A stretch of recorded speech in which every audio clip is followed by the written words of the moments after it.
Entonces, meto una transacción, compartiendo pantalla. Y bueno, este es de patología cervical específicamente. Entonces, bueno, ya sabemos que en el cervix tenemos este epitelio de transición. ¿Y por qué se da? Porque tenemos un epitelio cilíndrico que es el que va a estar en el interior. ¿Y por qué lo necesitamos allí? Pues porque ese epitelio cilíndrico no está en contacto con nada externo. Entonces, por eso es que ese epitelio es el que va allí. Sin embargo, cuando ya nos vamos acercando hacia la periferia, tenemos la parte del exocervix que sí va a estar en contacto con el aparato reproductor masculino. Es por eso que necesitamos un epitelio más de recubrimiento y de protección y tenemos que cambiar a epitelio escamoso. Y lo que vemos aquí es la zona de transformación. Entonces, ¿qué pasa en la zona de transformación o transición? Es ese espacio de un epitelio a otro donde se cambia de forma brusca y además es un lugar donde se hace bastante mitosis por ese cambio de epitelios. ¿Esto a qué predispone? A que si los virus quieren llegar aquí, recordemos que los virus son microorganismos celular, intracelular obligados, o sea, van a buscar células que hagan mucha mitosis para ellos infectar e ingresar.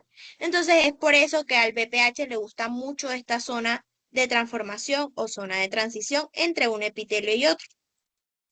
Entonces, bueno, la primera patología de cervix es la cervicitis o la inflamación del cuello del útero, que este puede ser por patología infecciosa como clamidia, ureaplasma urealyticum, tricomona, cándida o Neisseria gonorrea. Lo más común, clamidia, tricomona, cándida o Neisseria gonorrea.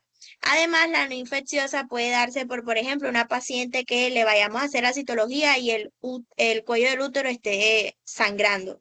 Eso puede ser por una reacción inflamatoria, secundaria, por ejemplo, una alergia al látex, etc.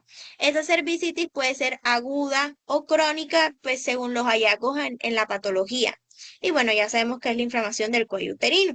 Este sería como que la imagen de patología, que eso igual ustedes no lo tienen que buscar o saber identificar. La diferencia entre una aguda y una crónica es que en la aguda vamos a ver neutrófilos y en la crónica vamos a ver la presencia de los linfocitos. Pero entonces, sobre todo, esa cervicitis va a estar demarcada por un aumento de las células inflamatorias en el cuello uterino. Nada más hasta ahí. Ahora, cuando ya vemos las neoplasias, la mayoría son de origen epitelial y tenemos las cepas oncogénicas del BPH. Los factores de riesgo, seguro ya los conocen, y el problema es que las oncoproteínas E6 y E7 del BPH se van a inactivar dos genes supresores de tumor, que son siempre los vamos a tener en la carrera, P53 y retinoblastoma. Las cepas de alto riesgo son las 16 y la 18, que estas causan la mayoría de cáncer cervical y estas son las que más tienen o contra ellas es la vacuna del BPH. Entonces la del gobierno trata de cubrir las más comunes y las cepas de alto riesgo. Las de bajo riesgo como la 6 y 11 generan condilomas en la paciente. Entonces, ¿cuál es la progresión de esta patología si no hacemos nada? Tenemos un epitelio normal cervical que por presencia de ese BPH, para tratar de defenderse de esa noxa que es el virus del BPH, hace una metaplasia escamosa endocervical. Es decir, que tenemos que esa parte de afuera, que era un epitelio normalmente como el de la piel, plano estratificado, se va a volver un epitelio escamoso cilíndrico. Lo hace para tratar de defenderse del virus, esa noxa que está ahí constantemente, que le está causando daño. Si no hacemos nada, no identificamos esa metaplasia, aparece una displasia de bajo grado. Entonces, metaplasia cambiamos de un epitelio a otro y displasia, ese epitelio que cambió, ahora nos está ganando malignidad. A eso se refiere con la displasia. Entonces lo clasificamos en NIC1, NIC2 y NIC3. Cuando tenemos un NIC3, eso ya es un carcinoma escamocelular in situ, es decir, todavía no se ha pasado de la membrana basal. Entonces, si no hacemos nada, esa sería la evolución de esa displasia. Primero NIC1, después NIC2, hasta llegar a NIC3. definitivamente no identificamos que la paciente tenía eso, llegamos a carcinoma invasor, que es cuando esas células epiteliales neoplásicas empiezan a invadir o proliferar más allá de la membrana basal. Entonces aquí tenemos los cambios macroscópicos del cervix, que cada vez ustedes, como médicos generales, si en algún momento hacen citología en el programa de PIP, saber que si yo tengo una paciente que yo veo estos cambios macroscópicos, yo le tengo que decir, oye, tienes que venir por el resultado de la citología, esto no se ve bien, vamos a esperar el resultado, pero tienes que estar pendiente. Muchas pacientes no recogen el resultado de la citología. Entonces, aquí tenemos lo que sería el epitelio normal. Aquí hay una neoplasia intraepitelial de bajo grado, esta ya es de alto grado y aquí ya tenemos un carcinoma invasor. Entonces, vemos nuestro epitelio normal. Aquí empezamos a ver la aparición de los coilocitos, que son esas células características, son células epiteliales que se transformaron a causa de la infección del VPH y tienen ese halo blanquecino alrededor. Además, vemos que empiezan a aparecer las mitosis aumentadas, lo cual es a causa de que ya tenemos una displasia, están ganando malignidad. En la neoplasia intraepitelial de alto grado, la característica es que ya no vamos a ver, o sea, en un NIC3 ya no vamos a encontrar coilocitos, porque ya todas las células están en malignidad. Si vemos aquí, hay núcleos de diferentes tamaños, hay más mitosis, eso habla de, además los núcleos están muy morados. ¿Cómo se llaman esos signos de malignidad? Hipercromatismo, pleomorfismo y el aumento de las mitosis. Cuando ya vemos aquí, vemos que se está superando la membrana basal, que era esta línea moradita que se estaba respetando en todas las imágenes anteriores. Entonces ahí ya tenemos ese carcinoma invasor. Aquí vemos lo mismo de el epitelio normal, cuando tendríamos NIC1, NIC2 y NIC3. Entonces, si vemos aquí en el NIC3, ya la atipia está en, digamos que todas las células que están allí. Sin embargo, si nos vamos al NIC1 y el NIC2, la alteración está más en el tercio, los tercios superiores, 2 tercios o 1 tercio superior del epitelio, que es aquí donde vemos los coilocitos. Acá también vemos coilocitos, pero abajo todavía no hay malignidad. Entonces, bueno, el carcinoma invasor o infiltrante de cervix, todos se ven al BPH, puede ser epidermoide, adenocarcinoma o adenocarcinoma escamoso. Estas son las clasificaciones según la patología o la forma que tengan esas células malignas. Aparecen entre 10 a 15 años después de la displasia. Entonces, esto es lo que va a pasar si no hacemos nada cuando le encontramos a nuestra paciente un NIC. Aquí tenemos una imagen de un carcinoma escamoso y la característica es que nos está formando esta especie de rosetas de queratina y es porque es productor de queratina. Entonces, bueno, eso fue un repaso rápido de patología cervical. ¿Están de acuerdo que sigamos con placenta? ¿Tienen alguna duda de eso?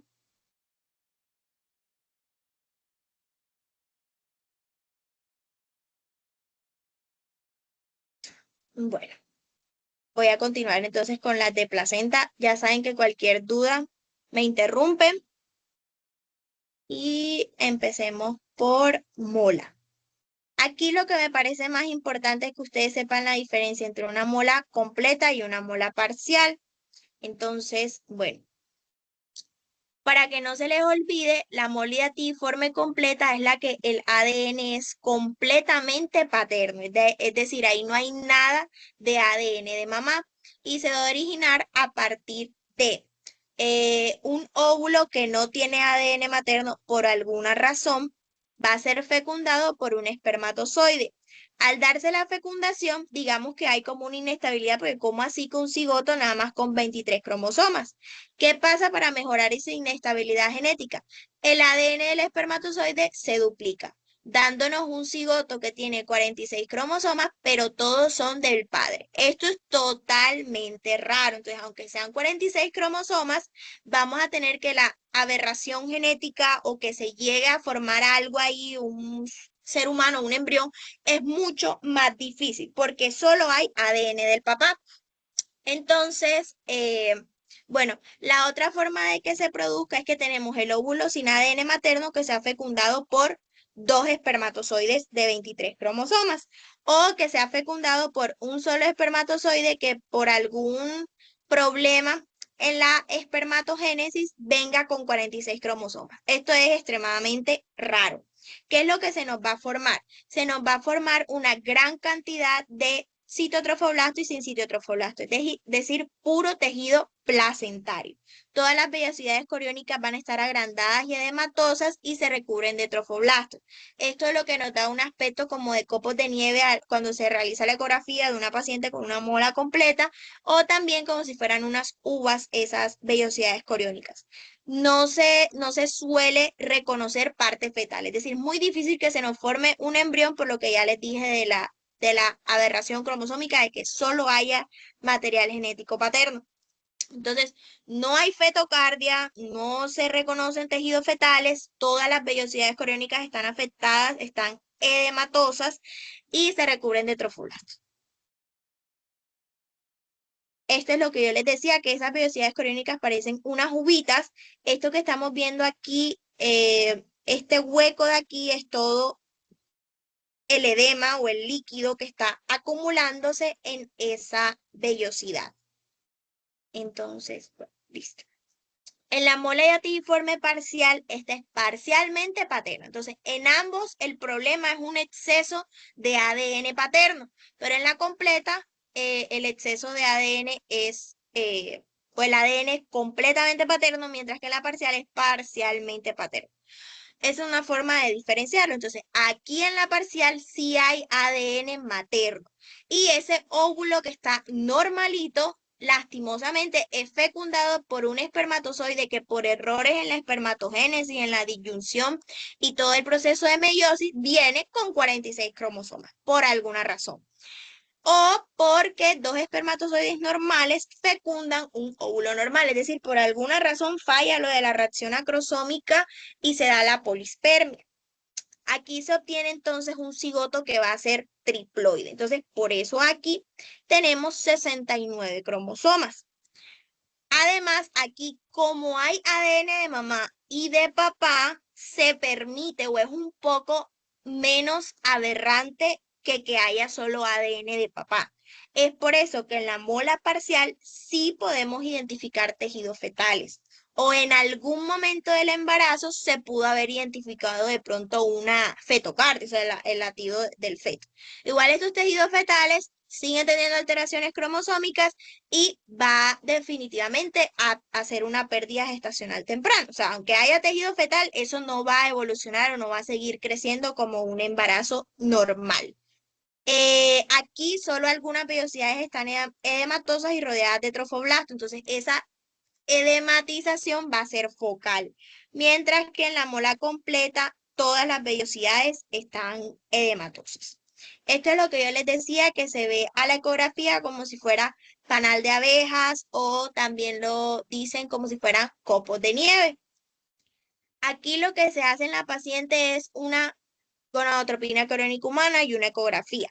La gonadotropina coriónica humana en su fracción beta, que es la que se reconoce en sangre y en orina, va a estar mucho más aumentada que la de un embarazo normal, porque esta hormona es producida por trofoblasto. Y si yo tengo es puro trofoblasto creciendo de forma anormal, nos va a dar unos valores mucho más elevados. Si lo normal en un embarazo de 15 semanas es de 5.000, en una mola que tenga aproximadamente 15 semanas, según las cuentas de la paciente, podemos encontrar unos niveles de 400.000. Entonces, ahí es cuando vamos a poder diagnosticarlo. A la clínica, la diferencia es que la altura uterina al tomarla va a ser mayor de la edad gestacional que supuestamente tiene. Entonces, siempre que dan una edad gestacional mayor, eso es porque es un embarazo múltiple, o el bebé viene grande, o una mola. Generalmente un embarazo múltiple o mola.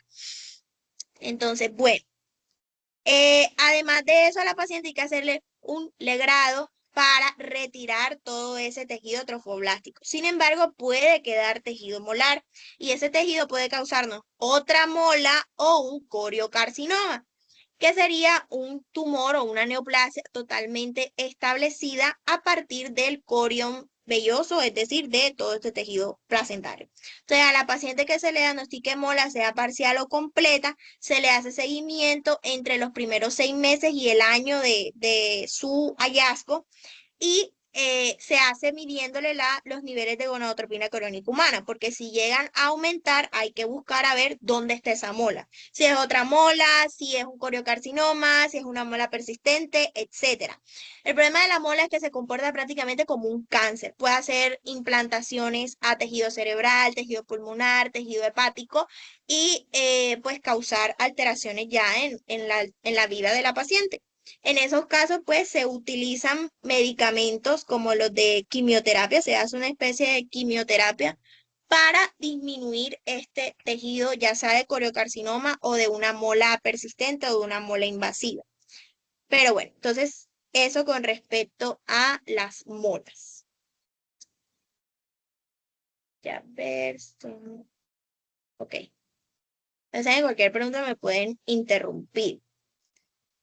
Vamos a pasar a preeclampsia y eclampsia. Entonces, bueno, aquí la triada clásica es hipertensión, proteinuria y edema. Y luego se van a dar cuenta que se ha ido sacando el edema porque hay pacientes que tienen edema por otras cosas, ¿sí? Por los cambios normales del embarazo. Pero lo clásico es la paciente que llega con la presión alta, eso es una preeclampsia hasta que se demuestre lo contrario. Entonces, se caracteriza la preeclampsia por una disfunción endotelial, es decir, un daño a esas células endoteliales que son las que nos recubren los vasos sanguíneos. Entonces, ¿cómo se manifiesta ese daño endotelial? Hay una hipertensión por un exceso de vasoconstricción y hay un aumento de la permeabilidad vascular. Es decir, que esas células endoteliales, como están dañadas, permiten que el líquido se salga del vaso al espacio intersticial, dando edema y proteinuria. Entonces, ahí es como se explican esas triadas. Entonces, ¿cuál es el problema de la preeclampsia o por qué se origina? Vamos a tener que hay una vasculatura placentaria anómala. ¿Y qué es lo que debería pasar normalmente? Normalmente aquí en esta imagen las células moraditas son las de trofoblasto, las células azules son las células endoteliales de las arterias espirales, que son las que están en el endometrio, y lo fucsia es el músculo liso de esas arterias espirales. Entonces, lo que debe pasar normalmente en el embarazo es que haya una remodelación de esos vasos o de esas arterias espirales.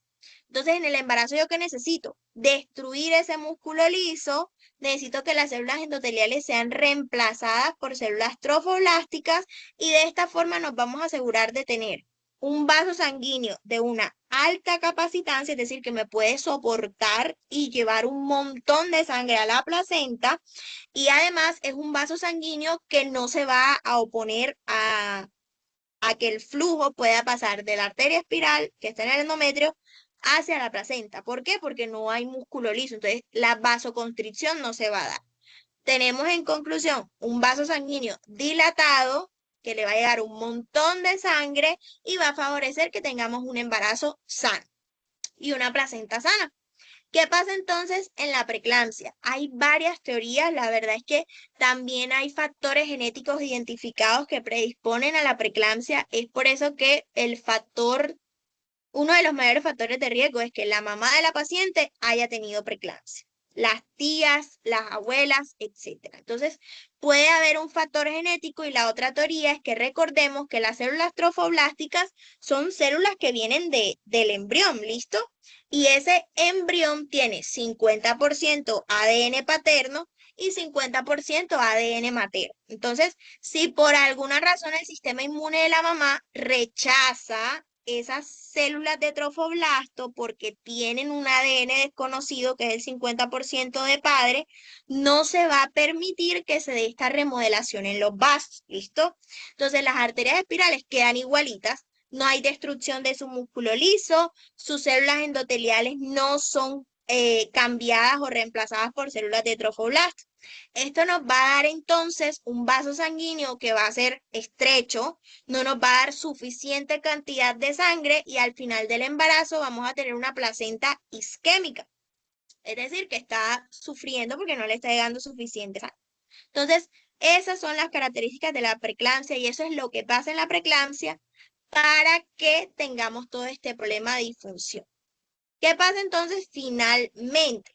Recordemos que en el último trimestre lo que hace el feto es crecer, o sea, ya se formaron todos los órganos de la semana 20 en adelante, él tiene que sí, crecer, aumentar el número de células de esos órganos.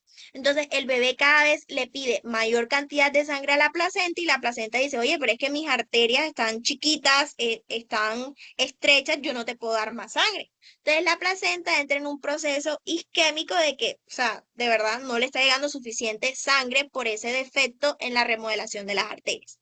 Entonces, la placenta libera todos los factores proinflamatorios, es la forma de ella comunicar de que está isquémica y esos factores se van a la circulación de la mamá, donde nos causan el daño de el endotelio con la hipertensión por esa vasoconstricción y también con los edemas y la proteinuria. Entonces, ahora vamos a ver acá para recordarles que los factores que libera la placenta se llama tirosina sinasa soluble, similar a FMS, SFLT1 y la endoglina soluble. Entonces, ambos factores favorecen que el endotelio se nos dañe, que haya un estado de vasoconstricción y que aumente la permeabilidad vascular, dándonos los síntomas de edema, proteinuria y la hipertensión. Por otro lado, también se predispone a un estado de hipercoagulabilidad. Entonces, la paciente con preeclampsia probablemente puede empezar a estarnos formando trombos, es decir, se nos empiezan a formar coágulos que viajan y viajan a donde ellos quieran. Se nos pueden formar trombos y que se vayan para los riñones, para el cerebro, para la hipófisis, para el hígado. Es por eso que es una patología pues tan grave. O sea, si yo tengo una paciente con preeclampsia que convulsiona, probablemente se le formó un trombo, se fue para el cerebro y nos está causando un ACV isquémico, ¿listo? Entonces, como que de la nada la paciente con preeclampsia se nos puede complicar y es, junto con la hemorragia postparto, una de las primeras causas de mortalidad materna. Entonces, bueno, me parece que eso es como lo más importante que sepan de la preeclampsia, el defecto en la remodelación de las arterias, cuáles son los factores antiangiogénicos que son los que libera la placenta y pues las complicaciones que es que los trombos se vayan a los órganos periféricos. El tratamiento como tal depende de la edad del feto y cómo esté la mamá. Si la mamá tiene la presión controlada y si no tiene daño a los órganos periféricos, se puede esperar. Se le controla la presión, se espera un poquito a que el bebé llegue a la semana 34 o lo máximo que se pueda esperar. Se llama manejo expectante. Vamos a ver qué pasa. Y si definitivamente la mamá está mal, por ejemplo, está convulsionando, tiene las enzimas hepáticas aumentadas, es una paciente con una falla renal aguda por toda esa lesión endotelial, hay que desembarazar. Y prima la vida de la gestante sobre la vida del bebé. Entonces, no importa la gestacional, si el bebé está grave, si la mamá está grave, perdón, hay que desembarazar. De complicaciones, recordarles que cuando yo tengo una preeclampsia, o sea, una paciente embarazada con la presión elevada, con proteinuria y además con edemas, que nos empiece a convulsionar o tenga hiperreflexia, ya se llama eclampsia. Y es una paciente que está mucho más grave. Y la otra complicación o el otro primito de la preeclampsia es el síndrome HELP. Aquí se caracteriza por una anemia hemolítica microangiopática, un aumento de las enzimas hepáticas y una trombocitopenia o caída de las plaquetas. Entonces, son complicaciones de la preeclampsia, la paciente ya está mucho más delicada y aquí la indicación siempre va a ser desembarazar. No vamos a esperar, no vamos a expectar. Y otras complicaciones, el estado de hipercoagulabilidad, que la paciente puede tener una coagulación intravascular diseminada, una insuficiencia renal aguda o hacernos un edema de pulmón. Entonces, bueno, eso con respecto a la preeclampsia. Ahora, rapidito, acretismo placentario y placenta previa. Estas patologías han venido en aumento y es porque comparten los mismos factores de riesgo. Y los factores de riesgo son todo aquello que nos haga una lesión en el útero. Ya puede ser una cesárea previa, sea, por ejemplo, una paciente que la hayan operado de miomas y ahora está embarazada, sea una paciente que se haya practicado muchos legrados o que ya tenga, sea multípara, paciente de edad avanzada, paciente que fume. Todos estos factores de riesgo han venido aumentando. Y el mayor factor de riesgo que más vemos son las cesáreas electivas. O sea que pues la cesárea tiene sus indicaciones propias, pero ahora mismo se ha favorecido que pues la paciente pueda escoger si quiere tener parto vaginal o cesárea, ¿listo? Entonces, ¿qué pasa? Que aumentar el número de cesáreas electivas, o sea, yo elegí cesárea, no fue que no podía tener parto vaginal, ha traído una mayor presencia de estas dos patologías. Entonces, bueno, empezamos con acretismo placentario. Este acretismo placentario va a clasificarse a todos los síndromes en los que hay una placenta con problemas de la adhesión. Dentro de esto, recordemos, o vámonos aquí a la patogenia. Recordemos que debe haber siempre un límite entre la placenta y las capas del útero. Entonces, esa frontera, ese límite, esa barrera va a ser la decidua, que es el mismo endometrio que se transforma en decidua por el embarazo, y en ella también se pone algo que se llama la membrana de Nittauch. Entonces, todas esas células de la membrana de Nittauch junto con la decidua son la barrera, es decir, la placenta solo se puede pegar ahí. No puede estar adherida ni a la serosa, ni al miometrio, ni al endometrio. Bueno, al endometrio sí, la decidua. Entonces, ¿qué va a pasar? Si por alguna razón la placenta no respeta ese límite, se va a pegar más de lo normal. Entonces se nos va a unir al músculo liso del útero y eso es un problema. Normalmente la placenta, después del parto o después, si ya sea cesárea o parto vaginal, ella se desprende solita. O sea, ustedes lo van a ver cuando roten por gineco, se jala el cordón umbilical y la placenta se va desprendiendo ella sola. ¿Por qué? Porque está adherida solamente a la decidua. ¿Listo? Si la placenta se nos pega al músculo liso, ya no se va a separar tan fácil. Y es cuando nos aumenta el riesgo de que haya una hemorragia masiva al tratar de quitar la placenta y que se nos muera la paciente. Entonces, esa clasificación de acretismo placentario va a ser acreta cuando la placenta solo esté adherida, o sea, por encimita, pero está pegada al músculo liso, al miometrio. Increta cuando ya está hacia la mitad del músculo liso, o sea, ya está penetrando la placenta, las fibras del músculo liso. Y la percreta es cuando ya llegó hasta la serosa e incluso puede estar invadiendo vejiga o intestino, que es lo que está más cerca del útero. Entonces, bueno, ¿por qué la placenta se pasa el límite? O sea, ¿por qué se le da la gana de pegarse al músculo liso? Esto pasa cuando mi paciente con factores de riesgo, por ejemplo, una cesárea anterior, la placenta se adhiere a esa cicatriz de la cesárea anterior. Como aquí tenemos una cicatriz, esa decidua de esa zona no va a estar tan chévere, no va a ser tan fuerte. Entonces permite que la placenta se adhiera al músculo liso. Entonces, por eso, esos son los principales factores de riesgo. Otro es que nuestra placenta se adhiera a una cicatriz que le hicieron a la paciente una miomectomía, o sea, le sacamos un mioma, ¿sí?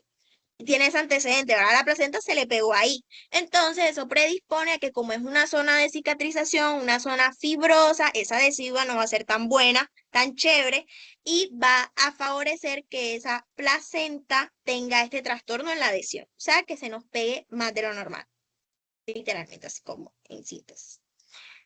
Entonces, bueno, aquí tenemos la clasificación, que es acreta cuando las vellosidades adhieren al miometrio, increta cuando penetran ya el miometrio y percreta cuando las vellosidades invaden la serosa o más allá.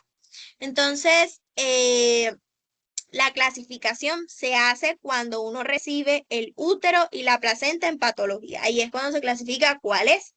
Pero desde antes del embarazo, durante el embarazo, lo ideal es que el ginecólogo identifique el acretismo placentario, ya que esta es una paciente que no puede tener parto vaginal, porque al momento sale el bebé, todo chévere, pero al momento de tratar de que salga la placenta no va a salir y va a iniciar un sangrado difícil de controlar que favorece a que se nos muera esa materna. Entonces, bueno. ¿Cuál es el problema del sangrado? Al inicio del embarazo, normalmente al útero le llegan 50 cc de sangre por hora, digamos, ejemplo. No estoy segura si son hora o minuto, pero bueno, digamos que es minuto. 50 cc por minuto. Al final del embarazo, por todos los cambios del embarazo, le llegan, pongamos el ejemplo, 500 cc por minuto. O sea, mucha sangre, demasiada sangre. Entonces, cualquier cosita que no controlemos bien, se nos puede desangrar fácilmente a la paciente y hacer un choque hipovolémico y posteriormente fallecer. Es por eso que esta paciente no puede tener parto vaginal. Entonces, pues, el mayor factor de riesgo, como les digo, es la cesárea anterior. Si el paciente ya tiene una cesárea, tiene riesgo de que nos haga un acretismo placentario. Aquí el tratamiento o la indicación es que es una paciente que va a tener siempre cesárea. Y el protocolo dice que hay que hacer histerectomía, es decir, sacar el útero completico, porque digamos que en estos casos hay más riesgo de que la paciente sangre y se nos muera, y por eso se tiene ese protocolo de histerectomía. Entonces, por eso también es Una pregunta, triste la patología, ¿sí? ¿por qué es que no podía tener parto? Ok, no puede tener parto porque después del parto sale el bebé y viene la fase de alumbramiento, o sea que saquemos la placenta. Como la placenta en el acretismo placentario está pegada al músculo liso, no va a salir. Y si yo la jalo para que salga, la voy a desprender y va a salir un montón, o se va a venir un sangrado incontrolable, por así decir. Porque si yo arranco la placenta y ella está pegada al músculo liso, voy a dejar una hemorragia ahí en ese músculo del útero.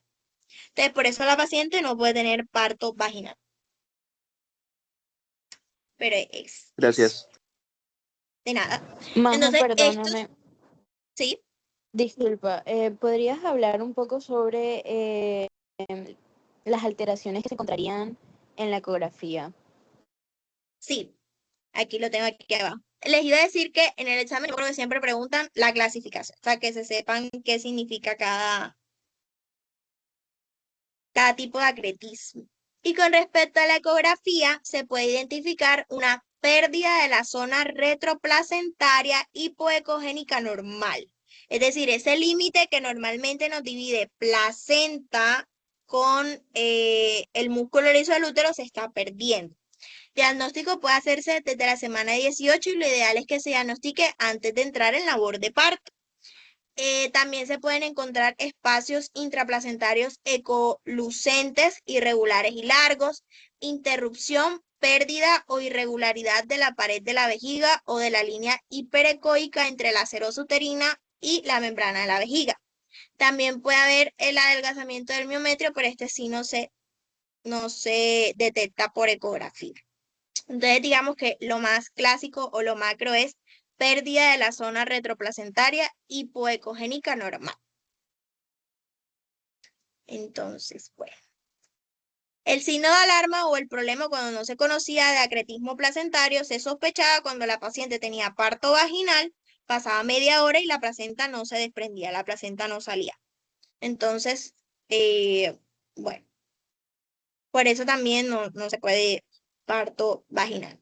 La placenta normalmente sale máximo a la media hora y si no sale, hay que ver qué está pasando, si es un acretismo, si es otra cosa, porque la placenta debería de salir normalmente sin problema.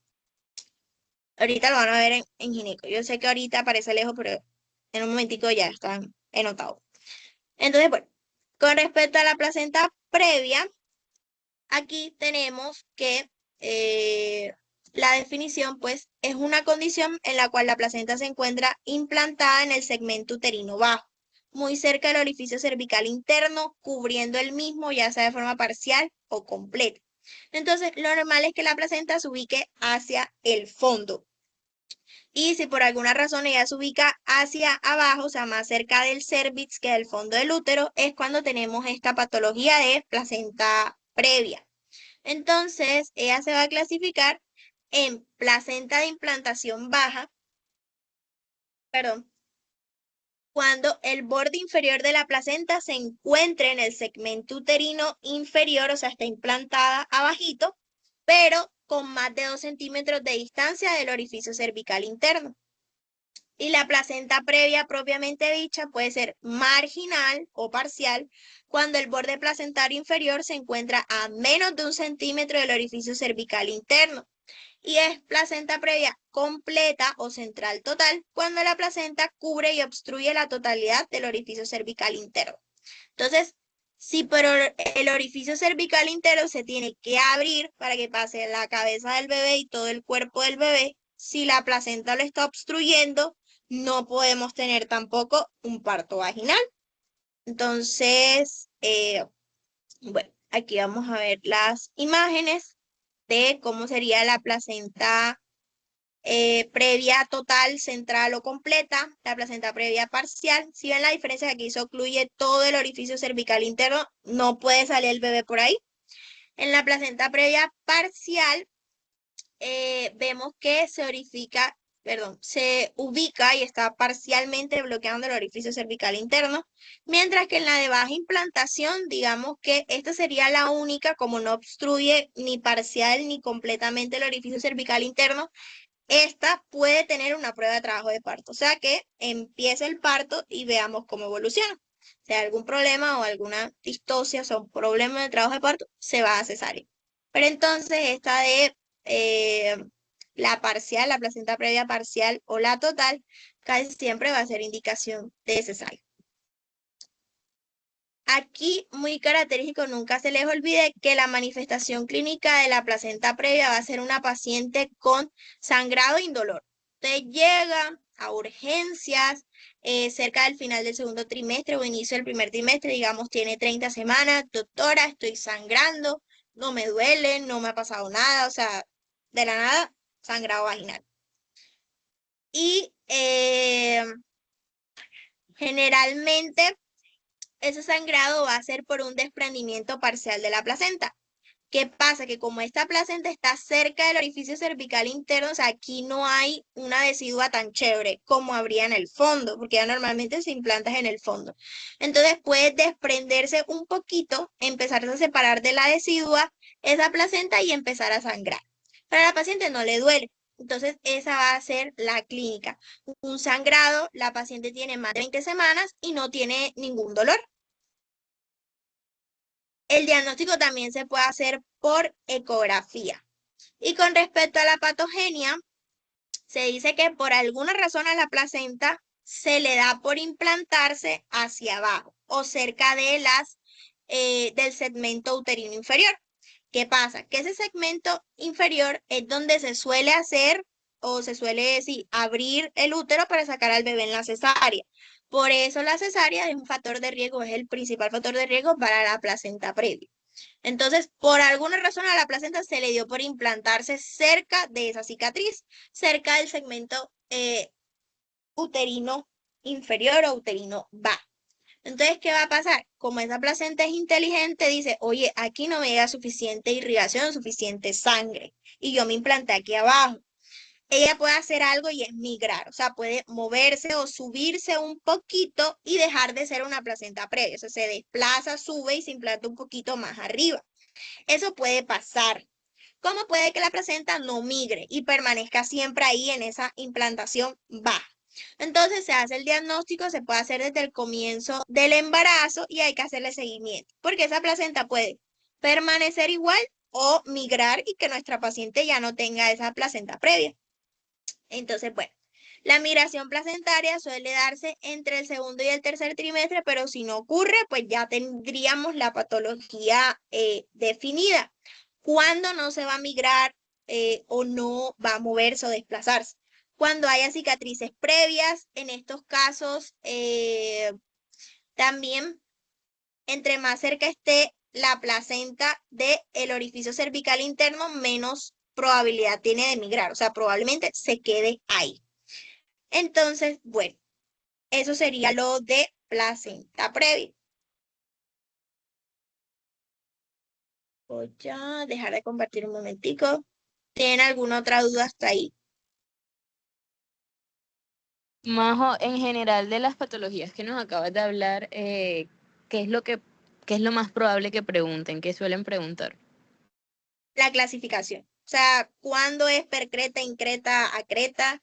cuándo es implantación baja, cuándo es implantación, cuándo es placenta previa total o parcial. Eso es lo que más pregunto. Pero generalmente sí o sí preguntan estas patologías, más porque la dan María José y ella es la coordinadora. Pero sí eso. De pronto factores de riesgo, pero ya ustedes saben, cicatrices uterinas.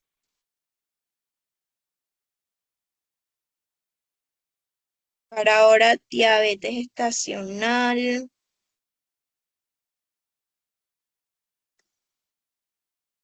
Ok.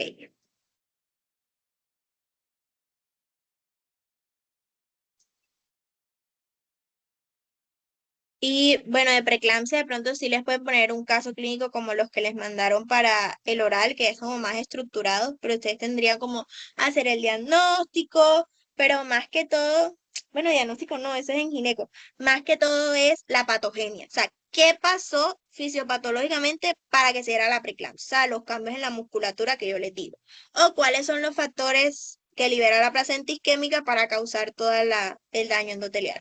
Eso le gusta mucho preguntar a María José. Y en fisiopatología, la formación de las molas, cuándo es completa, cuándo es incompleta, cuándo hay 46 cromosomas y por qué, cuándo hay 69 cromosomas. Entonces, bueno, voy a pasar a diabetes gestacional rapidito. Es muy común en Colombia. Factor de riesgo, que la mamá haya sido un bebé macrosómico, o que en su familia hayan antecedentes, que en su familia, familiares de primer grado tengan diabetes tipo 2, o que la mamá haya sufrido diabetes gestacional, las tías, etcétera. Entonces, bueno, lo normal durante el embarazo es que al feto hay que asegurarle que le lleguen nutrientes siempre. Entonces es por eso que en la sangre de la mamá siempre va a haber hiperglicemia, hipertrigliceridemia, que se acompaña de una hiperinsulidemia y una resistencia periférica a la insulina. Entonces, ¿qué pasa? Todas las hormonas del embarazo y las hormonas que libera la placenta tienen que asegurar que al feto le lleguen nutrientes.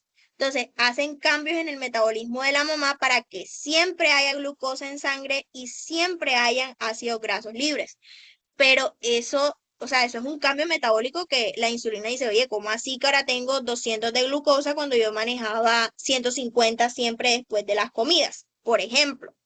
Entonces, ¿cómo responde el cuerpo y el metabolismo materno a esas hormonas del embarazo?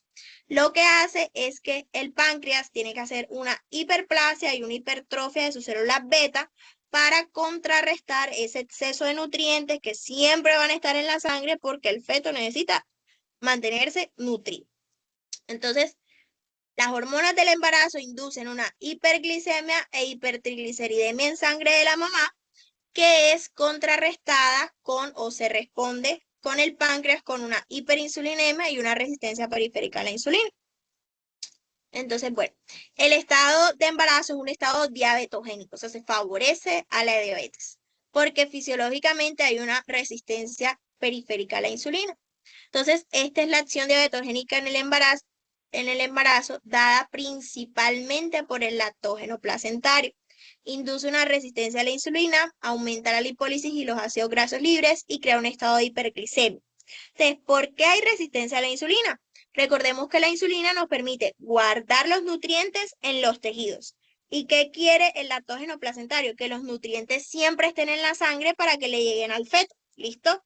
Entonces es por eso que se induce esa resistencia a la insulina. O sea, llega la insulina y no es reconocida por los tejidos para que los nutrientes no se guarden y siempre estén en la sangre para ese feto. Tenemos el cortisol, que aumenta el metabolismo de carbohidratos y tiene una acción antiinsulínica. Hay insulinasas placentarias que destruyen la insulina para que la insulina no guarde los nutrientes y siempre esté en la sangre de la mamá. Están los estrógenos y la prolactina también, pero los principales son el lactógeno placentario.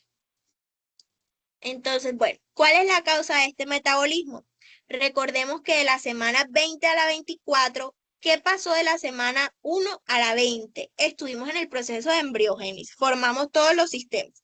Ya la semana 20 se formó todo lo que se tenía que formar. De ahí en adelante, ¿qué queremos? Que esos órganos o esos sistemas aumenten su número de células y que crezca ese feto.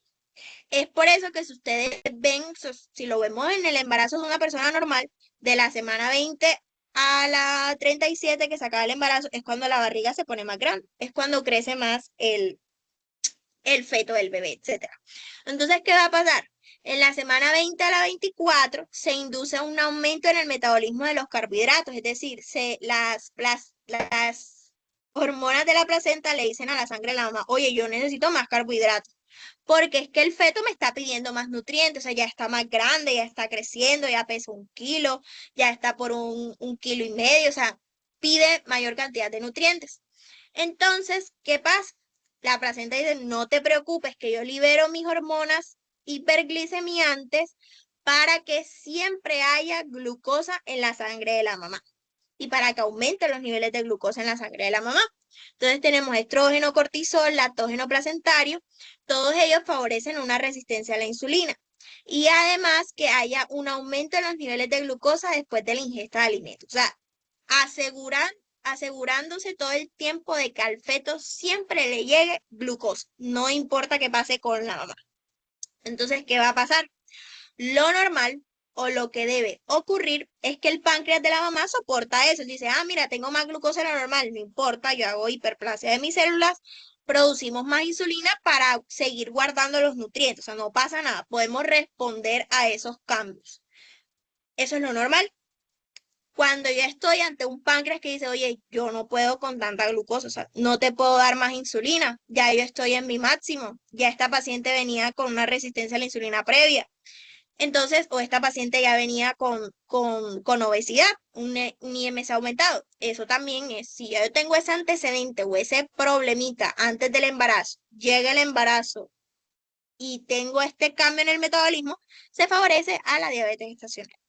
Lo mismo si yo, no sé, estoy embarazada, mi papá fue diagnosticado con diabetes tipo 2 desde los 50 años, come súper mal, el metabolismo de mi familia es así, todos mis tías tienen diabetes, yo quedo embarazada a los 30 años y por ese antecedente genético tengo mayor riesgo de que mi páncreas no pueda soportar este cambio en el metabolismo y me dé diabetes gestacional.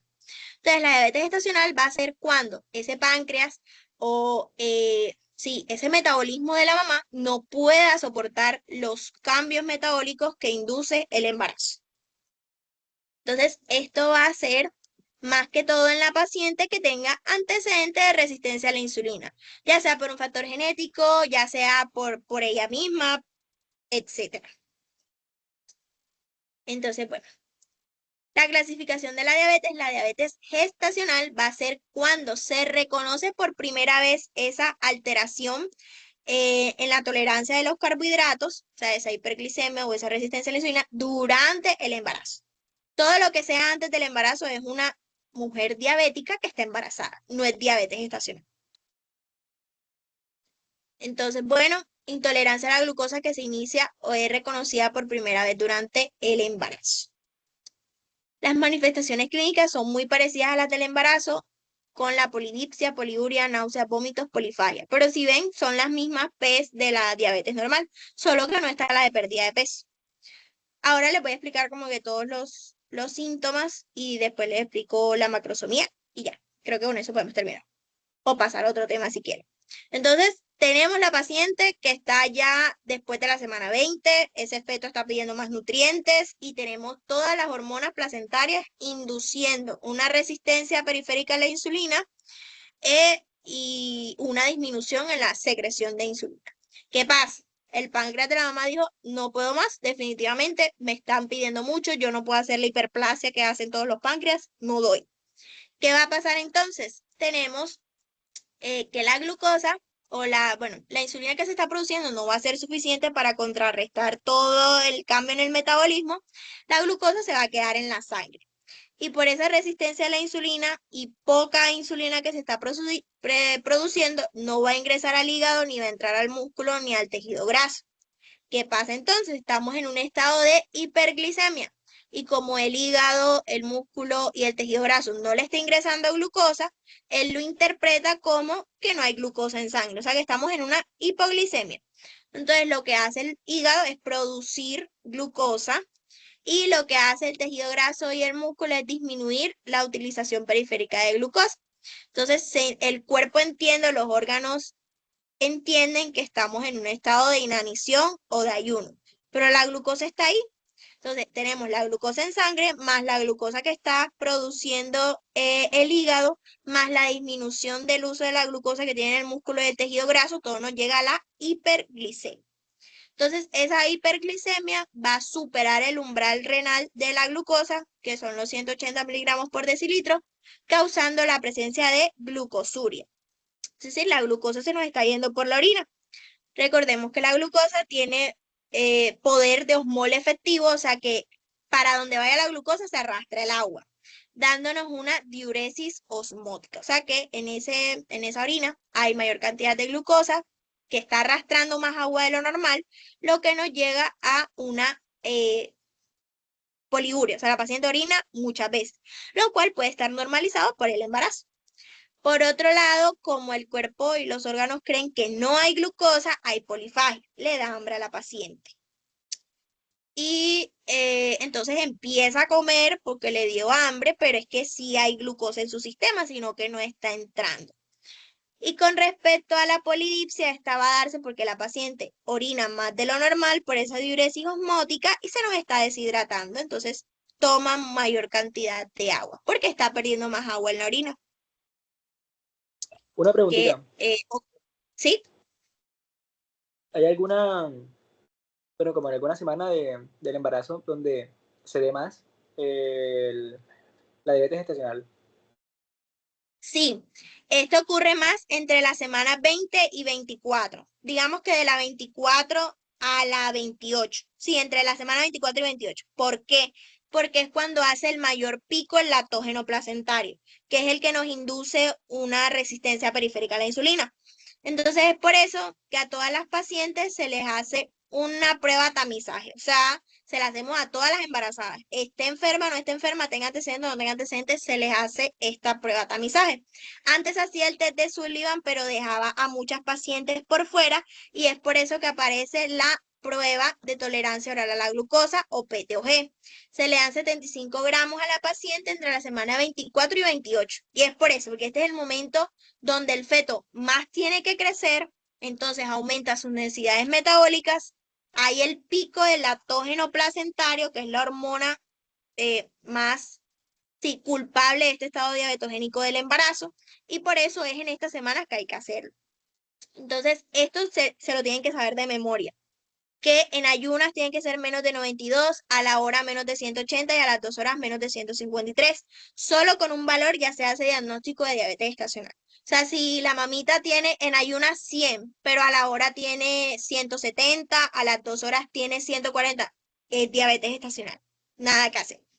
Y somos muy estrictos con eso porque las alteraciones nos pueden traer complicaciones perinatales. Lo más grave sería la muerte fetal y esto ocurre en una paciente o más que todo en la madre con diabetes ya diagnosticada que tiene un muy mal control metabólico. O sea, no tiene los cambios necesarios en la alimentación y no sigue con sus medicamentos.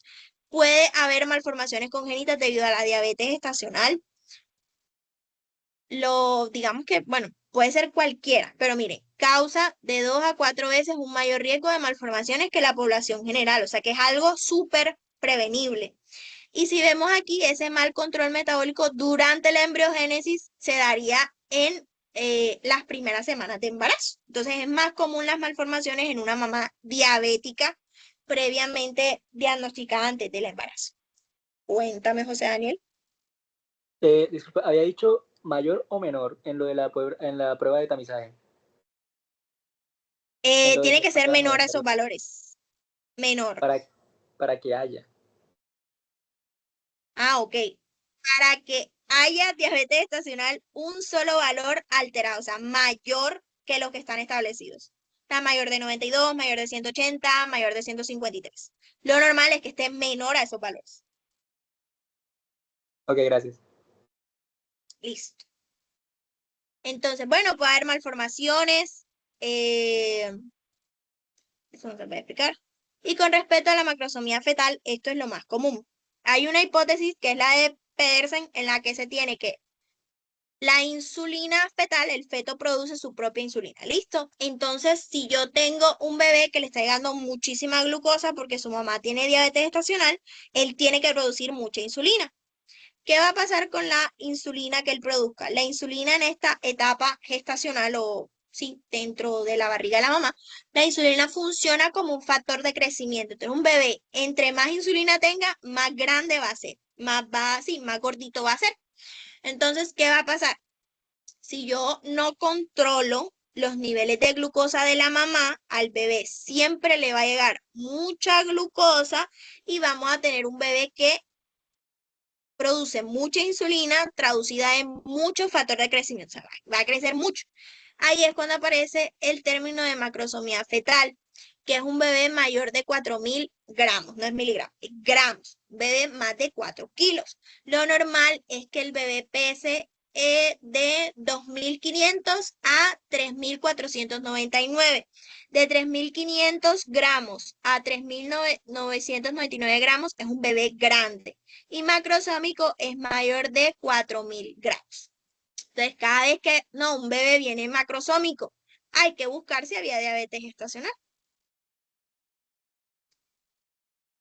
Bueno, termino con esto. Lo más común y de pronto lo que hay que estar más pendiente del bebé de una mamá diabética o de una mamá con diabetes gestacional es la hipoglicemia al nacer.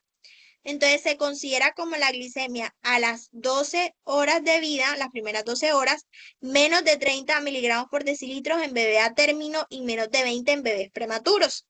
Se presenta en el 50% de los recién nacidos macrosómicos. O sea que si yo tengo un bebé grande o definitivamente ya es macrosómico, pesó, no sé, 4.200, 4.500, tengo que estar pendiente de su glicemia porque nos puede hacer una hipoglicemia y ocurre por una elevación de los niveles de insulina endógena postparto. Entonces, ¿qué pasa? Que yo tengo el bebé que está acostumbrado a que le llegue, no sé, digamos que siempre le llegan exageradamente 200 miligramos por decilitro de glucosa. Le llegan a través del cordón umbilical. Entonces el bebé produce sus 200 unidades de insulina para contrarrestar y guardar toda esa glucosa en los tejidos. Y él ya está acostumbrado a eso durante todo el embarazo porque la mamá no tuvo un buen control, etc. ¿Qué pasa entonces? Cuando yo corto el cordón umbilical, al bebé le dejan de llegar los 200 miligramos por decilitro de glucosa. Pero las 200 unidades de insulina que él tenía preparados para contrarrestar ese poco de glucosa, las sigue teniendo. Entonces, la insulina o la hiperinsulinemia que él tiene, o sea, él produce mucha insulina porque se acostumbra a eso en el embarazo, cortamos el cordón umbilical y toda esa insulina coge la poquita glucosa que el bebé tiene en sangre, dándonos la hipoglicemia. Entonces, ocurre por una elevación de los niveles de insulina del bebé luego del parto. Y bueno, yo creo que con eso ya terminamos diabetes estacional. Aquí en diabetes gestacional, como les digo, los criterios diagnósticos que se lo sepan y la fisiopatología, que es lo que repasamos. No sé Majo, si quieren repasar. ¿será Dime. que, será que podríamos hacer un repasito de fisiología y características endocrinas en la menopausia? Sí. Ay, se me fue el gallo. Da un momento. Déjame ir, que no tengo mi apunta aquí de ese momento. Creo que tengo es el de gineco y de pronto digo más cosas de las que son. Vamos a ver estas diapositivas de qué son. A ver, esos son de la doctora. Eso se los dio el doctor Vázquez. Sí, lo dio el doctor Vázquez. Ah, bueno. Denme un minutico y busco mi archivo y ya les comparto eso. De hecho, si podrías darnos un repasito de las clases de él, estaría estupendo, porque él dio las clases el corte pasado. ¿Y qué otra clase les dio, además de menopausia?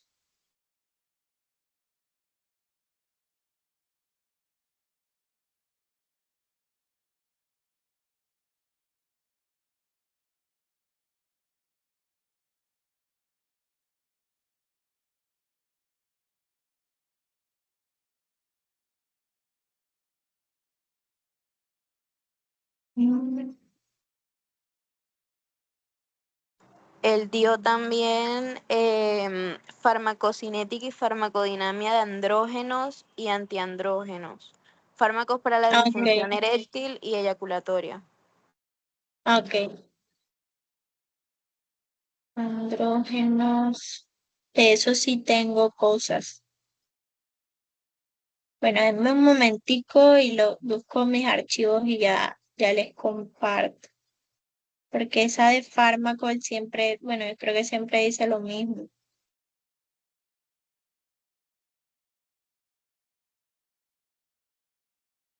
Denme 2 minuticos y ya sigo compartiendo.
Una pregunta. Sí, cuéntame. La hipoglicemia que se da cuando el bebé nace en diabetes gestacional es porque los niveles de insulina son mayores porque se acostumbró a la hiperglicemia que había en la mamá. Sí, o sea, él está acostumbrado a producir mucha insulina porque le está llegando mucha glucosa, pero cuando nace se corta el cordón umbilical y ya no le está llegando la misma cantidad de glucosa.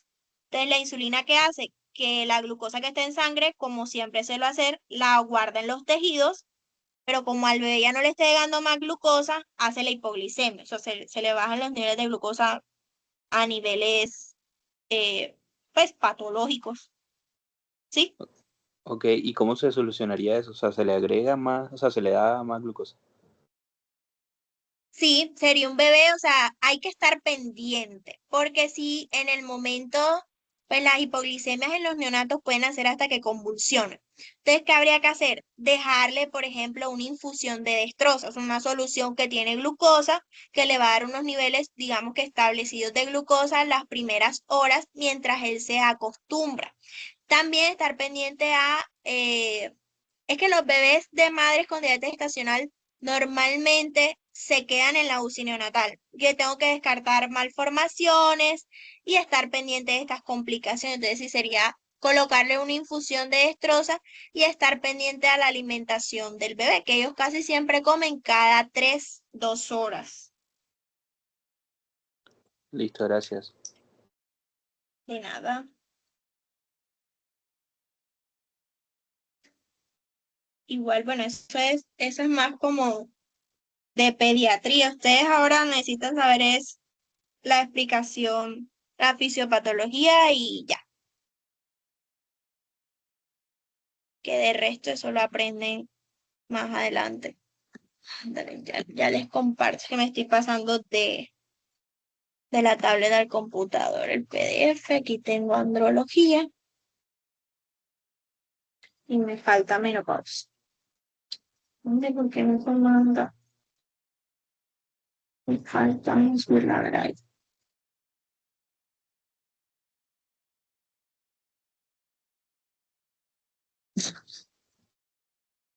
Uy, me falta menopausia.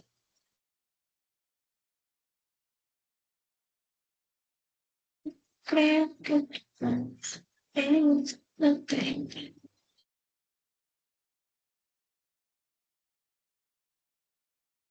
Chicos, por fin me pueden dejar su código en el chat para colocarlos en la asistencia. Ya tengo cámara. Vamos a descargarlo.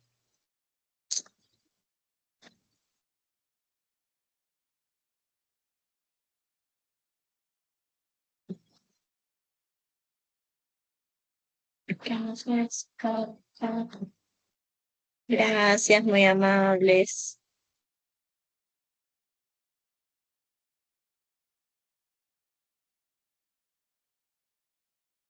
Gracias.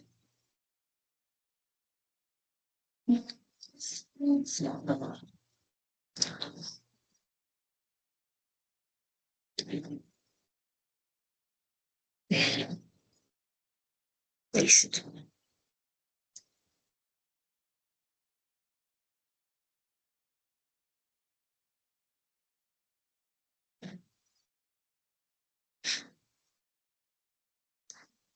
Bueno, entonces empezamos por menopausia y ya después vemos andrología. Entonces, esta menopausia va a ser entre los 45 y 55 años. Entre más temprana haya sido la menarquia, más temprano será la menopausia, porque por así decirlo, los ciclos de ovulación se agotan más rápido. ¿Listo?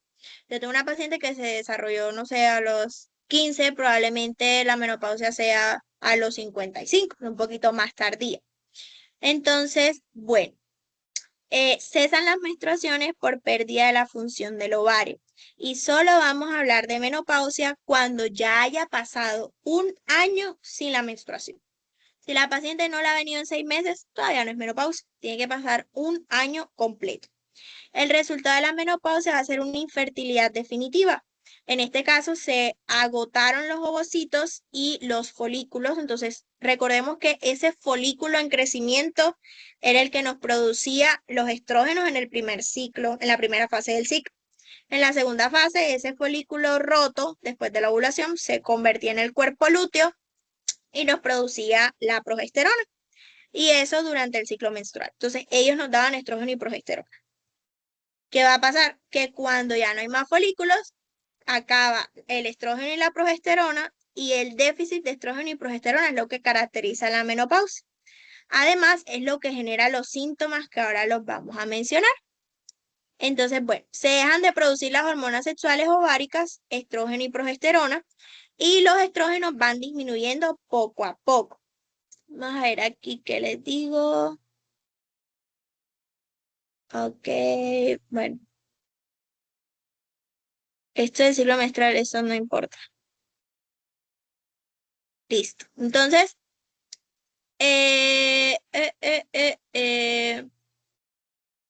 de momento, es que esto es como lo que ya se saben. Ok, desde aquí. Entonces, se da una apoptosis de las células de la granulosa. Entonces, las células de la granulosa están en una constante mitosis inducida por la FSH. Cuando se va llegando a la menopausia, las células de la granulosa van desarrollando resistencia a la FSH. Entonces, por más que la FSH les dice hagan mitosis, ellas no van a responder. Entonces, por esa resistencia, las células de la granulosa poco a poco disminuyen su mitosis y asimismo van disminuyendo su cantidad de estradiol o estrógeno. El término de menopausia precoz es cuando es antes de los 45 años. Si, por ejemplo, se da a los 30 años, hay que ver cuál es la causa. Puede ser idiopática, genética, inducida por radio o quimioterapia. La causa puede ser histerectomía o una enfermedad pélvica inflamatoria. Los signos de menopausia precoz es que de ciclos regulares pasen a ser más largos y cada vez más cortos. Suele haber síntomas relacionados con déficit de estrógeno que ya los vamos a ver al final. Maternidad en menopausia precoz, si se diagnostica una paciente y le dice, oye nena, tienes menopausia precoz, lo que hay que hacer es que se embarace rápido o inducir en ella la ovulación para congelar esos ovocitos y que ella pueda ser madre en otro momento. ¿Listo? Si definitivamente ya no tiene ovocitos, o sea, ya llegamos a la menopausia precoz de que ya entró en menopausia definitivamente, habría que buscar una donación de esos ovocitos. Es decir, ella puede implantar un embrión, pero no tiene ovocitos que se fecunden con un espermatozoide. Por medio de terapia hormonal se puede mantener el embarazo. Una paciente que puede estar embarazada puede recibir terapia hormonal para mantener el embarazo, pero si no tiene ovocitos ya tendría que buscar una donación. De los criterios hormonales de menopausia está inhibina, la hormona antimuleriana, los estrógenos y la progesterona van a estar disminuidos, porque todos estos los está produciendo las células de la granulosa. Y como las células de la granulosa cada vez son menos, entonces cada vez van a ser menores los niveles de inhibina, antimuleriana, estrógenos y progesterona. Por el contrario, la FSH y la LH van a estar disminuidos porque no hay retroalimentación por los estrógenos y la progesterona. La FSH hay que medir a los primeros 5 días del ciclo. Más de 10 significa que hay una reserva ovárica disminuida. Normalmente en la fase folicular llega hasta 5 y cuando ya hay menopausia la FSH llega a 70 u 80. Entonces, bueno, aquí hay un error. La FSH y la LH van a estar aumentadas, no disminuidas. ¿Por qué les digo esto? Porque la FSH dice, oye, granulosa, o sea, respondo, haz mitosis, produceme estrógeno, pero como la granulosa está haciendo resistencia, la FSH no tiene una respuesta, o sea, nadie le está prestando atención. Como hay una resistencia a la FSH aumenta sus niveles para tratar de que la granulosa le responda. Pero la granulosa no le va a responder porque ya ella entró en menopausia y en disminuir su mitosis. Entonces, la característica va a ser, ahora sí, inhibina, antimuleriana, estrógenos y progesterona disminuidos, pero la FSH y la LH van a estar elevados. Entonces esa va a ser la característica. Si yo quiero medir en una paciente si está en menopausia precoz, hay que medirle todas estas hormonas y pedirle una FSH. Si la FSH no sé, está en 100, dice, oye, probablemente tiene una menopausia precoz o ya está en menopausia, hay que ver qué está pasando. Entonces, bueno, para recordar las funciones de estrógeno y progesterona, que su déficit o su ausencia es la que nos va a causar los síntomas. Entonces, los estrógenos en las glándulas mamarias se encargan del crecimiento y pigmentación, aumentan la coagulabilidad sanguínea y se comportan como procoagulantes. De esta forma, quien consuma estrógenos o anticonceptivo tiene un alto riesgo tromboembólico. Ese riesgo es poquito, pero igual hace la diferencia a una paciente que no esté con terapia hormonal. También inducen el crecimiento de la vagina, estimula la producción de moco cervical que mantiene lubricada la vagina. Es fundamental en la fase proliferativa del endometrio, induciendo vascularización e hipertrofia de la vagina. La progesterona es fundamental para el embarazo. Entonces, no sé si ustedes se acuerdan de histología de mamas, pero hay una diferencia entre la mama de una paciente no menopáusica con una menopáusica. Entonces, como hay disminución de estrógeno, esa glándula mamaria va a estar con una mayor cantidad de tejido adiposo y menor cantidad de lóbulos funcionales, que es donde se produciría la leche materna. Hay atrofia urogenital. Entonces, la paciente se va a quejar por esa disminución de los estrógenos de resequedad vaginal, se pierde el control de la micción, hay dispareunia o dolor a la relación sexual por esa resequedad, la pared vaginal se estrecha, disminuye la elasticidad, los labios menores se pierden, se ponen delgaditos, chiquiticos, porque están disminuyendo su cantidad de tejido adiposo, los ligamentos y músculos pélvicos pierden tono. Eso es lo que favorece que la paciente tenga esa predisposición a el control de la micción. O sea, la paciente no puede decir, doctora, yo hace año y medio no me llega la regla y ahora yo me estoy riendo y me hago chichi muy fácil. Eso puede ser una causa de la menopausia. Se induce la relajación pélvica y esta va a ser la causa de incontinencia urinaria. El epitelio de la uretra también sufre de atrofia. También con respecto al metabolismo de los andrógenos, ¿qué está pasando? Que en esta fase de menopausia, el poquito estrógeno que se produzca o la poquita progesterona que tenemos puede convertirse en andrógenos. Entonces va a haber un aumento de los andrógenos. La paciente puede tener vello facial aumentado o incluso que le aparezca acné. Con respecto al metabolismo del colesterol, normalmente lo que teníamos es que el estrógeno nos protegía a la paciente con una disminución del LDL, que es el colesterol malo, y un aumento del HDL.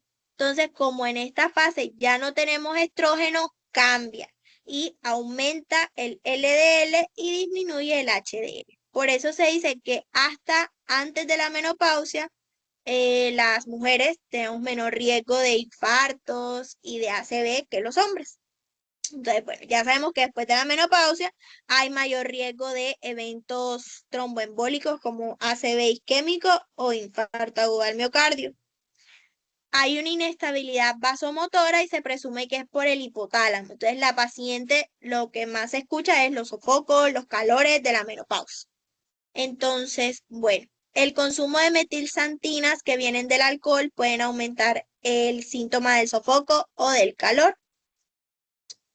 Con respecto a los cambios en la vida sexual, la paciente puede tener dispareunia por la resequedad vaginal, el libido sexual puede aumentar o disminuir. Se puede usar testosterona para aumentar la libido sexual, como los geles o los parches de testosterona, que ahora los vamos a ver. Y en los tejidos periféricos, la testosterona puede ser convertida por las aromatasas periféricas en estrógeno y así aumentar la libido sexual de la paciente. También puede haber síntomas urinarios que ya los mencionamos, sobre todo la incontinencia. Con respecto a los cambios del metabolismo óseo, hay mayor riesgo de osteopenia y de osteoporosis, que se previenen con vitaminas y buena alimentación. Hay mayor riesgo de fractura de cadera y columna entre los 75 y 80 años. Esto la mejor forma de prevenir las caídas, las fracturas, es que nuestra paciente tenga buena masa muscular, o sea, que haga ejercicio de fuerza para protegerla de las caídas y de esa forma que disminuya el riesgo de las fracturas. Puede haber síntomas como depresión, insomnio, pérdida de la concentración, oleadas de calor, irritabilidad y ansiedad. Se puede hacer una terapia de reemplazo hormonal. Si yo tengo una paciente que tiene muchos síntomas, le podemos dar el estrógeno exógeno. Entonces se pueden usar estrógenos y progesteronas acompañados de una buena rutina de ejercicios y nutrición. A la paciente que le vamos a dar estrógeno y progesterona tiene que cumplir con ciertos criterios, por ejemplo, que tenga una citología normal y que tenga una mamografía que también esté normal. Entonces, bueno, la terapia de reemplazo hormonal, eso sí ya sería pues de ginecología. A nosotros como pacientes nos puede llegar con sus síntomas y todo, y dicen, nena, probablemente estás en la menopausia, vamos a mandarte al ginecólogo para ver si te manda estrógenos o no. Entonces, bueno, eso sería todo con respecto a la menopausia. Yo no sé si es que esto es de gineco, entonces por eso no les digo.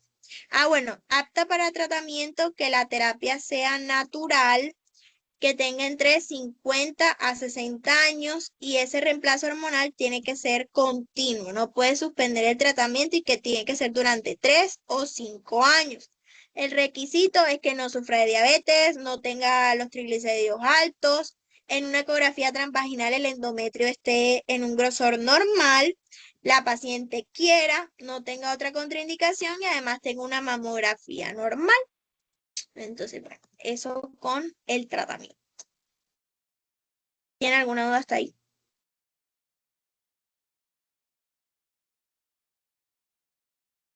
Gracias por sus códigos. Ya los pongo en la asistencia.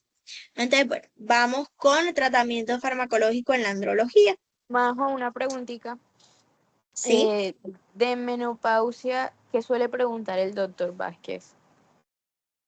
Los cambios en el metabolismo del colesterol, Yo creo que esa fue mi pregunta. También les puedo preguntar si la FSH está elevada o no, que sí va a estar elevada la FSH, que está disminuido, que están disminuidos los estrógenos y la antimuleriana y la inhibina. Y ya, pero más que todo eso de los cambios en el metabolismo de los lípidos, que hay mayor riesgo de osteoporosis o de osteopenia.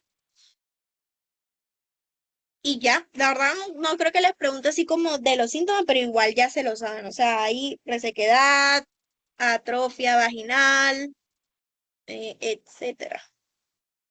Pero sí, más que todo eso. Acá de andrología. Ahora es que este sí no me acuerdo muy bien qué pregunta, pero yo creo que es más de las opciones de testosterona. Pero bueno, vamos a hacerlo rapidito para que ya se puedan ir a seguir estudiando. Entonces, recordar que la testosterona se produce por las células de Leydig estimuladas por la LH. La dihidrotestosterona es un andrógeno producido por medio de la acción de la 5-alfa reductasa en la testosterona. De la 5-alfa reductasa toma la testosterona y la convierte en dihidrotestosterona. El estradiol puede aparecer a partir de tomar testosterona que la agarre la enzima aromatasa y se obtiene estradiol. De los principales usos de la testosterona necesaria para aumentar el deseo sexual y las erecciones, más no suficiente, ya que puede haber otros factores como la adrenalina o el estrés que estén afectando el deseo sexual. Con respecto a las funciones, de esto también les podrían preguntar de la testosterona y la dihidrotestosterona. La testosterona permite que se dé la espermatogénesis, mientras que la dihidrotestosterona favorece la maduración del espermatozoide en el epidídimo. Con respecto a los andrógenos, ellos favorecen la acción anabólica y que se sintetice mayor cantidad de músculo, por eso los hombres tienen más masa muscular, van al gimnasio y se marcan enseguida. Los andrógenos y la sangre, el riñón estimula, la testosterona, perdón, en el riñón estimula el aumento de la eritroproyetina, que favorece la síntesis de glóbulos rojos. La testosterona aumenta el LDL y disminuye el HDL. Por eso el hombre siempre va a tener mayor riesgo cardiovascular que la mujer hasta que la mujer llega a la menopausia. En la piel, la testosterona pues produce el acné y también en las mujeres menopáusicas puede aparecer el vello y el acné. En los huesos, la testosterona disminuye el riesgo de osteopenia y osteoporosis.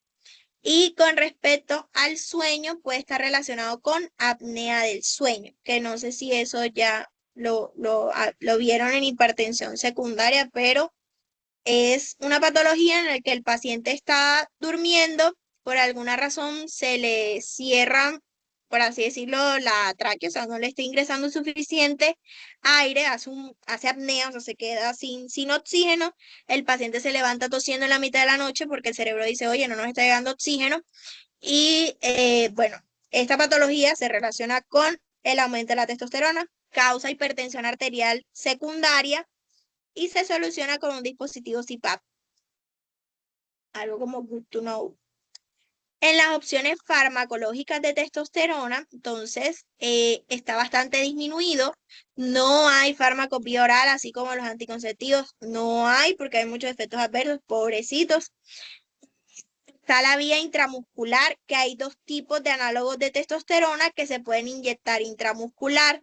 Tenemos el enantato de testosterona que se inyecta cada 20 a 21 días y tiene una cinética inestable, mientras que el undecanoato de testosterona se inyecta cada 3 meses, la cinética es más estable y con 4 a 5 inyecciones al año es suficiente para el tratamiento. Se usa más el undecanoato de testosterona.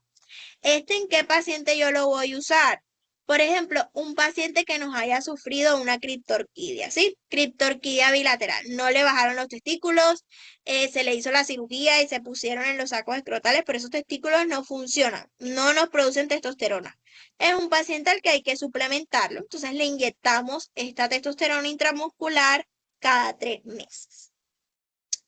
Vía transdérmica había unos parches, pero se retiraron del mercado colombiano. Androgel también era un gel prácticamente de testosterona. Estos geles también los hay de estrógeno y se utilizan en la menopausia. Entonces, a la paciente se le da el gel de estrógeno y se coloca un puff más o menos alrededor del ombligo y ahí se absorbe el estrógeno. Entonces, su vida media, del androgel, suele ser de horas y tenía que aplicarse todos los días. Entonces, uno de sus usos de este androgel era en las mujeres para aumentar el libido sexual, probablemente en la menopausia.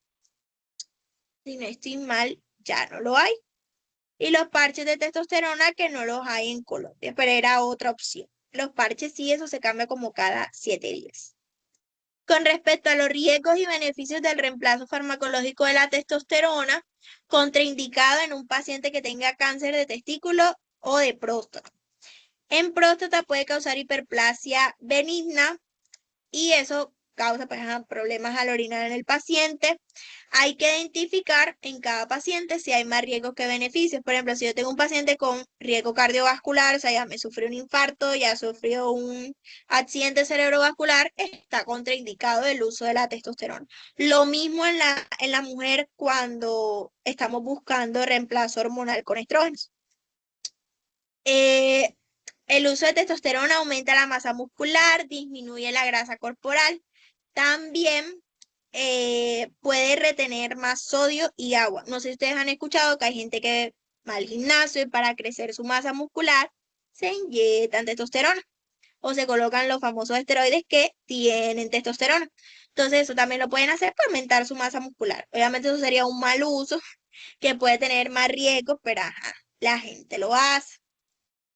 Con respecto al sistema sanguíneo, si yo doy testosterona, recordemos que habíamos dicho que ella va al riñón y aumenta a la eritropoyetina. Entonces, si yo doy reemplazo hormonal con testosterona, se puede causar una policitemia, o sea, más glóbulos rojos de lo normal. Entonces, si el paciente de base ya viene que él produce muchos glóbulos rojos, no le vamos a dar testosterona, porque va a tener una exacerbación de ese antecedente. Los usos farmacológicos con testosterona en una andropausia. La andropausia es cuando el paciente por alguna razón cesen sus niveles de andrógeno, o sea, como si fuera la menopausia. Entonces lo vamos a utilizar en andropausia, climaterio masculino, o sea, ese paciente que al parecer está como si estuviera teniendo una menopausia, un déficit de andrógenos. Pania, no me acuerdo qué significa. Ah, ok, aquí está. Ok, hombre que a temprana edad deja de producir andrógenos y esto le traiga síntomas o afecciones en su vida cotidiana. No me acuerdo, es que esta clase hace rato que no la daba, entonces discúlpenme ahí por eso.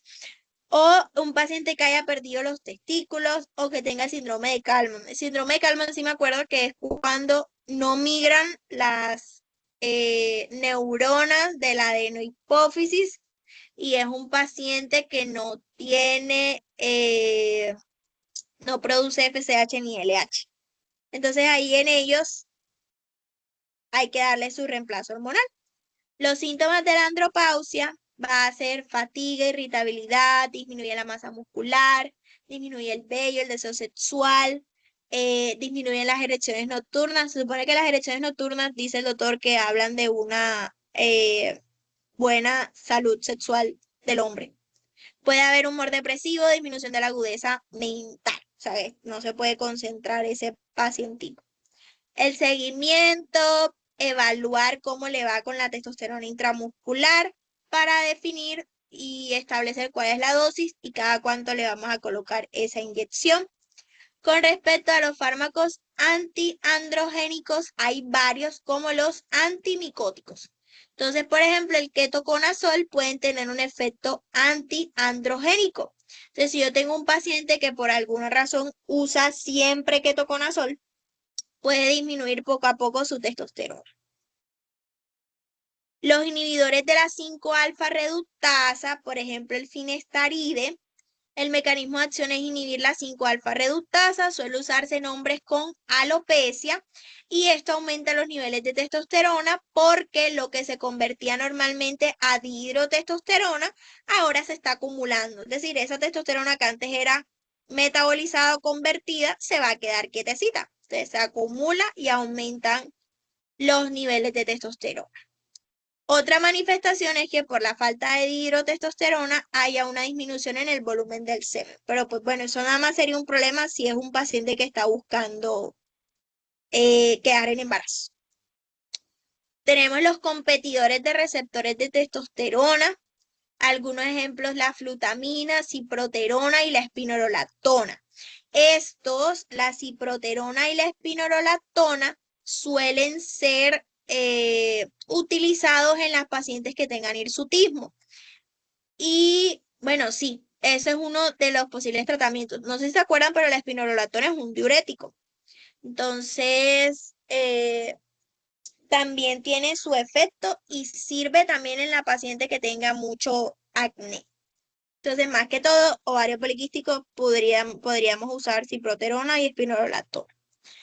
Antagonistas y agonistas de GnRH, si los doy de manera pulsátil, se puede estimular la liberación de FSH y LH, así permitiendo que en el testículo se sintetice la testosterona. Si no se dan de forma pulsátil, lo que se hace es bloquear el eje y bloquear la síntesis de testosterona. Entonces, este también se puede utilizar en un paciente con el síndrome de Kallmann que vimos arribita. Entonces, bueno. Con respecto a los fármacos para la hiperplasia prostática, entonces, con la hiperplasia prostática crece la próstata y poco a poco se va comprimiendo la porción de la uretra prostática, dándole al paciente pues todas las alteraciones en la micción. Entonces, bueno. En la hiperplasia prostática está el componente estático, que es la próstata que crece y comprime la uretra, dando los problemas al orinar. Listo. El otro componente es el dinámico, que por la compresión de la hiperplasia a la uretra, el tono muscular de la uretra se contrae y afecta la micción. Ese componente del tono muscular tiene unos receptores que pueden ser alfa 1A y alfa 1D, que inducen la contracción. Entonces, si inhibimos que se contraiga ese tono, sí, que se contraiga el músculo de la uretra, vamos a mejorar los síntomas del paciente porque disminuye la compresión, que es la que genera las manifestaciones urinarias. Entonces, tenemos la terazocina, que es cada 12 horas y la excreción es renal. Y tenemos la dosazoxina, que sí se elimina por las heces. Dentro de las manifestaciones y contraindicaciones pueden dar astenia, somnolencia, disfunción eréctil, congestión nasal e hipotensión postural. Entonces, en un paciente con hiperplasia prostática podrían ser opciones de tratamiento para mejorar los síntomas y también pues esto lo definiría ya urología. Desea un paciente que se va a operar, si podemos mantenerlo con estos medicamentos o qué se va a hacer con él. Dentro de los anticonceptivos hormonales masculinos, consiste en el uso de testosterona para bloquear el eje por retroalimentación negativa. No hay en el mercado porque no se han estudiado y que porque pobrecitos, pueden dañar el órgano reproductor masculino y que no genera azospermia en todas las personas. O sea que lo que se ha probado no causa esa disminución de los espermatozoides en todos los pacientes. Entonces, no hay suficientes estudios todavía. Yo por ahí vi que iba a salir uno inyectado, pero no he visto más actualizaciones de eso. Los hombres que consuman testosterona generalmente por fármacos agroganaderos, o sea, estos son, sí, medicamentos más que todo para el ganado. Si por alguna razón consumen algún suplemento para el gimnasio, para lo que sea, que tiene alguno de estos fármacos que tienen testosterona, pues para el ganado, pueden presentar el efecto anticonceptivo. O sea, un paciente que se inyecte testosterona por el fin que tenga, que no sea médico o que esté consumiendo estos fármacos agroganaderos inconscientemente, pueden presentar que tienen problemas problemas de fertilidad. Sí. Y es por el consumo de estas cosas. Con respecto al tratamiento para la disfunción eréctil, lo más común es el sildenafilo o Viagra. El mecanismo de acción es inhibir a la fosfodiesterasa tipo 5, que normalmente convierte el GMP cíclico en GMP. Al bloquear a la fosfodiesterasa tipo 5 permanece más tiempo el GMP cíclico, permitiendo que se dé la correcta vasodilatación y se mantenga la erección un poco más. Entonces, el efecto puede darse entre 4 a 5 horas después de consumir la pastilla. Y la fosfodiesterasa tipo 5 es específica para los cuerpos cavernosos, que es la que se está inhibiendo con el sildenafil.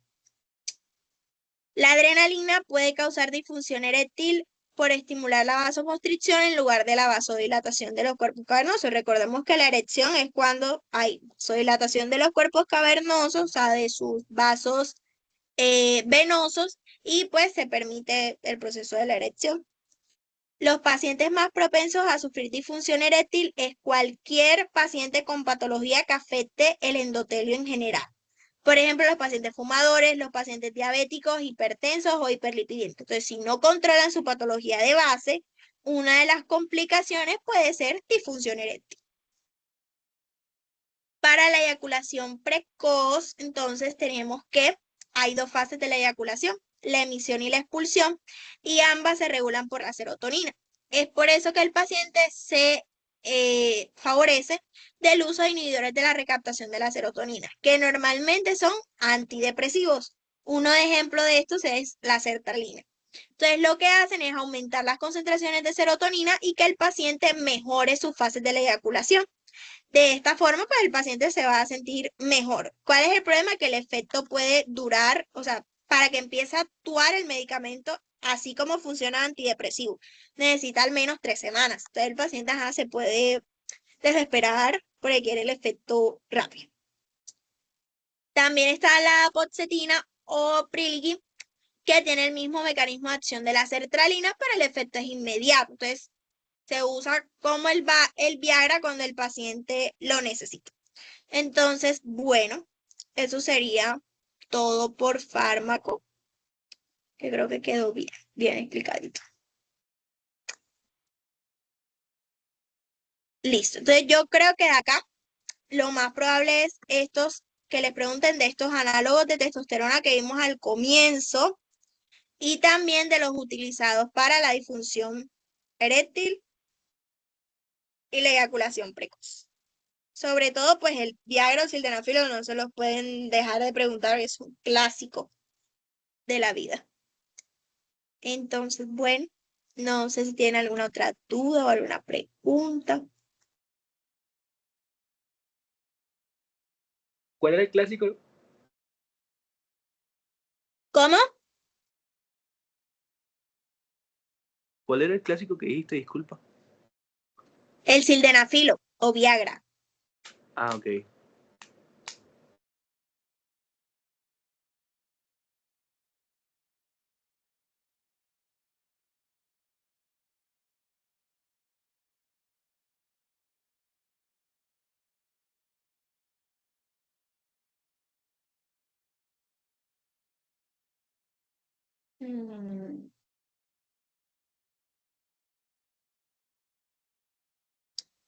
¿Qué es esto?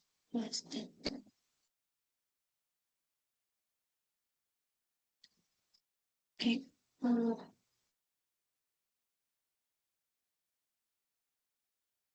Bueno, no sé si quieren repasar otra cosita o si ya con eso quedan bien.